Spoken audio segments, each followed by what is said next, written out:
બનાસકાંઠાના દાંતા સિવિલ હોસ્પિટલમાં આરોગ્ય તંત્રની ગંભીર બેદરકારીનો આરોપ સામે આવ્યો છે।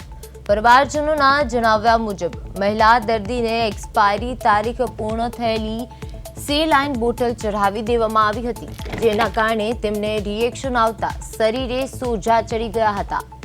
રવિવારે ખાનગી હોસ્પિટલ બંધ હોવાથી મહિલાને દાંતા સિવિલમાં ખસેડવામાં આવી હતી। પરિવારનો આરોપ છે કે તે સમયે કોઈ ડોક્ટર હાજર ન હતા અને નર્સ મોબાઈલમાં વ્યસ્ત હતી।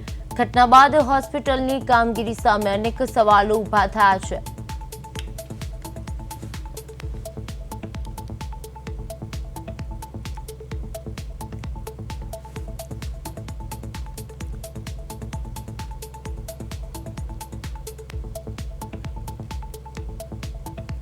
चेक करो એટલે અમને લાગ્યું એક્સપાયરી ડેટ મે 2026નો એક્સપાયરી ડેટ। અમે સિસ્ટરને બોલાયા।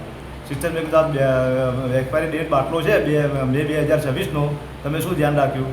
અને સિસ્ટર અહીંથી જતા રહે, અમને કોઈ જવાબ આપ્યો નહીં અને રિએક્શન આવ્યું, બંને હાથ ઉપર ઓજા ચડી ગયા। મેં કીધું ઇન્ચાર્જ કોણ? ઇન્ચાર્જને બોલાવો, તો ઇન્ચાર્જને કોઈ અહીંયા જવાબ આપવા તૈયાર નથી। સિસ્ટર સંતાઈ ગયા રૂમની અંદર। મેં કહ્યું એમનું રજિસ્ટર આપો, રજિસ્ટર આપવા તૈયાર નથી। અમને કોઈ જવાબ જ ના આપે। આદિવાસી પ્રજા હવે એક્સપાયર ના જોવાના કારણથી મરી જાય તો એનો જવાબદાર કોણ? અને હાલ હજુ સુધી અમે એમને પૂછ્યું તે નામ આપતા નથી, સંતાઈ ગયા છે, ઇન્ચાર્જ કોઈ જવાબ આપતા નથી। અમે એમને અહીંયા દાંતા સિવિલમાં લાવ્યા। દાંતા સિવિલમાં કોઈ ડૉક્ટર હાજર ન મળતા ફરજ પરના નર્સ બેન હતા, એમને વારંવાર રજૂઆત કરતા એમને કોઈ મોબાઈલની અંદર મશહૂર હતા। એના 10 મિનિટ પછી એમને ટ્રીટમેન્ટ ચાલુ કરી, પણ ટ્રીટમેન્ટ ચાલુ કર્યા પછી એ બોટલ જે ચઢાઈ એ બોટલ એક્સપાયરી ડેટની એમને ચઢાઈ અને એની અંદર ઇન્જેક્શન નાખેલા હતા। અડધા ઇન્જેક્શનના અડધી બોટલ પૂરી થયા પછી આ તો ખબર પડી એમને પગે હાથે હોજા ચડવા પડ્યા। ત્યારે અમે બેનને પૂછ્યું કે બેન અડધો કલાક માટે અહીંયાથી લુપ્ત થઈ ગયા।